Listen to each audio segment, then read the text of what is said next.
Today, I'm here to tell you the story of Lady Butterfly. Her origins, what made her the monster we see here. It was the Sengoku period in ancient China. Warring families were ravishing the lands, simply vying for power over land, the currency of the time. Lady Butterfly at this time was a little girl known as Cho. Now Cho stands for butterfly, and who would know that she would later take this on as her form. As the clash of the warring samurai families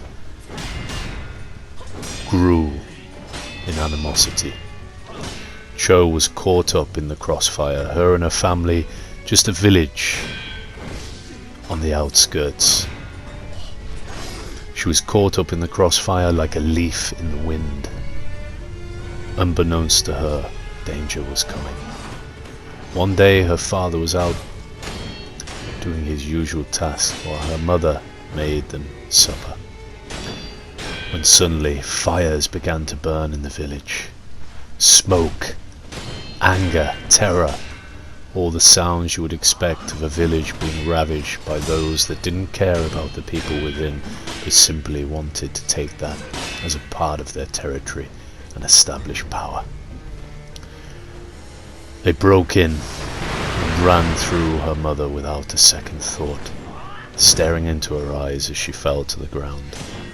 Cho screamed and ran as far as she could to the other side of their very small home and hid amongst the rubble that was now ensuing as their house was gradually destroyed by the fires that had been burning outside. Her father, she heard his dying screams just outside of their home. Lady Butterfly cowered as one of the men, his armour glistening in the heat and light, his eyes red and bloodshot, full of rage and anger, full of the demon of hatred, walked towards her to finish her off without a moment's thought. Just at that point the house collapsed, wooden beams fell in and impaled the man, and he fell to the floor in front of her as a fountain and gusts of blood pour forth from him.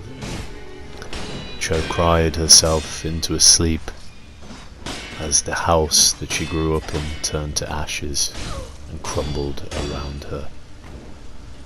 When she awoke in the morning, she could smell smoke, and a smell that could only be described as flesh burning. She was covered in ash, bloody, beaten, but as she arose and looked at the new day's sun, a subconscious thought came across her. I am but flesh, but perhaps I'm stronger than my first thought. She just watched her family die and was arising from the ashes, reborn like a butterfly, transforming from a cocoon. It was from this day she sought to seek her revenge, and not only that, to gain a strength and a power that would help her to defend those that are weak, or for that matter herself or her family, should the time arise again. She spent her time on the streets, learning to survive, finding whatever food she could, when eventually she came across a school of martial arts. She witnessed a teacher there, Hidetaki, his name, teaching young boys to learn the strength of the arts in China, the physical arts, the various combat arts the country was well grounded in. She watched and practiced amongst the fields herself, amongst the bamboo and the crops. She practiced what she saw, till one day the teacher saw her as he travelled home. Little butterfly, seems you wish to grow. From that day he took her under his wing, and she was formed to the strong martial artist we face here in this fight, but also a person who had little emotion, who had learnt to suppress it, who had suffered great loss, and through that loss had learnt to reduce all empathy for her enemy. And for that matter, when she too had her own pupil and became the master, young Sekiro, the little wolf, was taught under her. Lady Butterfly spared him no mercy, and put him through similar punishments to that she had suffered, to ensure he was strong and that he could put his emotions to the side and bury them deep. The Lady Butterfly, born from the ashes, reborn from the cocoon of suffering, today the teacher that we now put to rest. After years of only knowing anger and pain.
腕を上げたね。